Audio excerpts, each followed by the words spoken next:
Terima kasih pemirsa, Anda masih bersama kami di program VVIP dan kita akan lanjutkan lagi perbincangan kita dengan Kepala BSN yaitu Bapak Kuku S. Ahmad.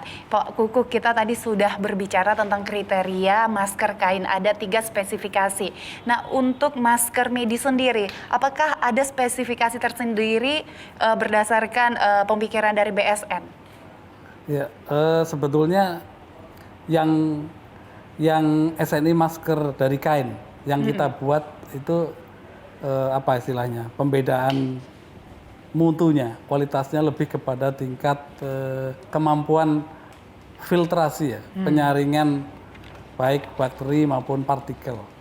Jadi sebetulnya SNI yang kita buat tidak kita namai SNI masker dari kain untuk medis gitu ya. Tetapi persyaratan masker medis, kemampuan filtrasinya, kemudian zat-zat berbahaya kepada kulit muka kita itu sudah tercover dalam SNI masker dari kain.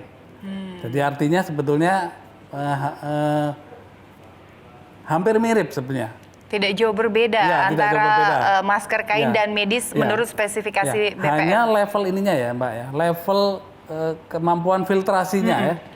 Kalau masker medis kan bisa disarankan sampai 95% ya. Harus tersaring. Mungkin di SNI masker dari kain di bawah itu ya, tidak sama persis.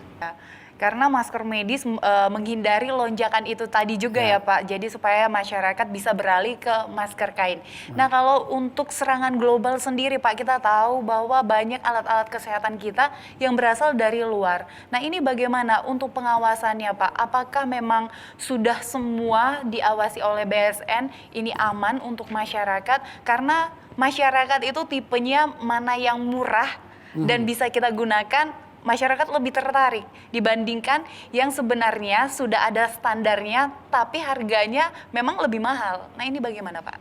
Untuk alat kesehatan ya? Alat-alat kesehatan kita. Dari laporan yang saya baca ya, mungkin masih lebih dari 95% barangkali ya. Alat kesehatan kita masih diimpor.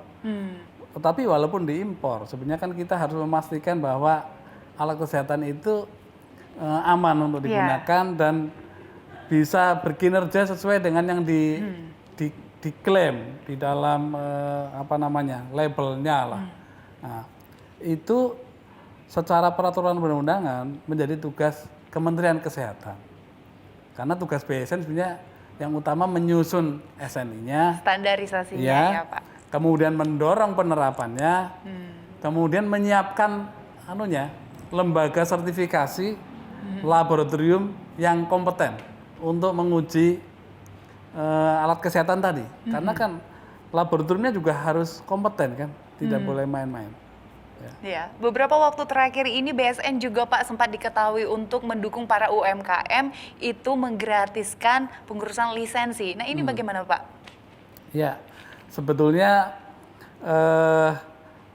amanah yang ada persis itu akan adanya di Undang-Undang Cipta Kerja ya. Tapi memang untuk halal sebetulnya. Karena di Undang-Undang Cipta Kerja itu ada produk yang kemudian dalam satu rangkaian sertifikasinya diperintahkan. Harus jadi satu sekali gitu. Halal, SNI dan izin edar dari Badan POM. Ini kan tiga lembaga yang berbeda. Ketika kemudian halal perintahnya digratiskan, maka BSN sedang mengkaji ya, kemungkinan dilakukannya sertifikasi halal yang mungkin tidak langsung gratis mungkin ya, tetapi yang pasti akan lebih dimudahkan. Karena ketika kita akan mensertifikasi suatu barang, misalnya cangkul gitu ya. Cangkul kan dibuat oleh UMKM tuh. Ketika kita akan nyatakan bahwa dia memenuhi SNI, harus diuji di laboratorium. Mengujinya kan bayar. Butuh biaya. Butuh biaya lah, butuh biaya. Itu yang kemudian sedang kita kaji bagaimana mekanismenya. Tetapi kalau kemudian laboratorium yang bisa menguji itu laboratorium pemerintah, hanya laboratorium pemerintah, kan yang lain tidak ada. Sebetulnya kan bisa tidak bayar. Kan program pemerintah juga untuk memfasilitasi UMKM. Tetapi kewenangan untuk mengatakan tidak bayar mengujinya kan ada di laboratorium yang bukan milik BSN. Makanya BSN sebenarnya sedang menginisiasi bagaimana caranya agar laboratorium atau lembaga sertifikasi, terutama yang milik pemerintah, kalau bisa yang juga milik BUMN, karena BUMN juga punya banyak. Ketika mereka menguji atau mensertifikasi produk milik UMK, terutama lah UMK ya, kalau kelas menengah mungkin mereka sanggup ya, mikro dan kecil itu bisa gratis. Ini sebenarnya dalam kajian BSN yang tentu akan kami usulkan mekanismenya. Di antaranya karena kalau laboratorium atau lembaga sertifikasi milik pemerintah kan mekanisme penerimaan dari masyarakat melalui penerimaan negara bukan pajak ya. Pernah mendengar ya, PNBP. Sebenarnya ada mekanisme PNBP 0. Jadi misalnya Mbak Gesmi punya masker, Mbak Gesmi UMKM, datang ke suatu laboratorium pemerintah, datang ke sana bisa juga dinyatakan bahwa biaya pengujiannya 0, artinya kan gratis. Dan BSN sebenarnya hanya meregistrasi atau memberi persetujuan penggunaan tandanya saja berdasarkan hasil dari laboratorium dan lembaga sertifikasi ya. Agar tentu penggunaan tanda SN itu terdata, maka BSN itu memberikan surat persetujuan penggunaan tanda SNI. Itu gratis. Kalau dari BSN sudah lama gratis dan sejak ada sistem online, itu dalam hitungan menit, hitungan jam selesai itu. Oh, dari BSN sendiri sudah lama digratiskan? Sudah lama. Surat persetujuan penggunaan tanda SNI. Oh, itu kriteria yang harus dipenuhi, misalnya berkas-berkasnya apa aja, Pak? Ini berkasnya yang mungkin perlu biaya. Jadi berkasnya tapi biayanya bukan buat BSN. Jadi kalau Mbak Gesmi lagi ya, mempunyai produk ya, ketika akan menggunakan tanda SNI, itu harus datang dulu ke lembaga sertifikasi produk atau ke laboratorium. Untuk bisa diuji, nanti Mbak Gesmi akan mendapatkan istilahnya sertifikat kesesuaian. Itu dibawa ke BSN, nanti BSN yang mengeluarkan. BSN-nya mah gratis. Oh, BSN seperti tempat untuk mengumpulkan yang memberikan lisensi penggunaan tandanya. Penggunaannya. Ya. Tapi gratis, itu dijamin gratis dan cepat dan sederhana caranya. Hanya memang saya tadi contohkan kalau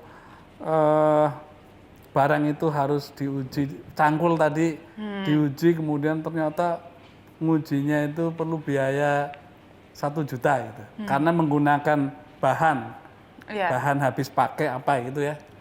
Kan harus ada yang bisa membiayai itu.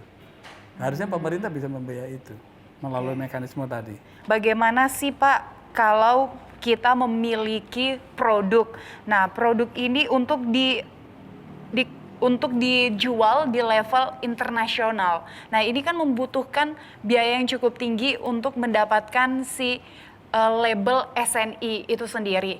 Nah, apakah ada bantuan-bantuan tertentu Pak, misalnya dari pemerintah terhadap produk tersebut? Sedangkan si UMKM ini masih UMKM yang masih standar, masih kecil. Sejauh ini apakah ada program-program seperti itu Pak? Di beberapa kementerian melakukan itu. Ya, ada anggaran untuk sertifikasi UMKM. Ya. Paling tidak di Kementerian Koperasi dan UMKM, kemudian di Kementerian Lingkungan Hidup dan Kehutanan. Sudah ada. Ketika untuk sertifikasi furniture ya, itu kan banyak. Untuk furniture. Ya kan banyak UMK itu pelaku usahanya. Itu mereka ada anggaran untuk pendorong lah ya. Mungkin ya kalau selamanya mungkin tidak. Tapi ketika nanti sudah mature UMKM itu mereka akan ada beberapa saja. Nah, sejauh ini kalau BSN sendiri ada beberapa UMKM yang sedang dibina, Pak? Ya, BSN juga punya sebenarnya. Punya punya anggaran untuk bisa sampai ke sana ya, tetapi tidak besar. Jadi kita setiap tahun melakukan apa ya, karena kita juga punya pengalaman awal-awal dulu membina UMKM itu kadang komitmen UMKM-nya di tengah jalan sedang kita bina kemudian berhenti gitu ya. Jadi dia sekarang modelnya pakai semacam ini Mbak Gismi semacam seleksi gitu. Jadi kita minta mereka mendaftar, nanti banyak yang daftar. Seperti untuk mendapatkan beasiswa seperti ya, itu persis, ya Pak? Ya. Terus kita nanti akan kita seleksi dengan sejumlah tertentu ya. Kalau nggak salah setahun sekitar 50-an UMKM kelihatannya ya. Saya lupa jumlahnya. Itu yang akan kita dampingi secara intens. Ada 50, itu semua atau 50 yang ikut untuk mendapatkan seleksi? Yang terpilih. Oh, yang sudah terpilih. Iya, yang terpilih.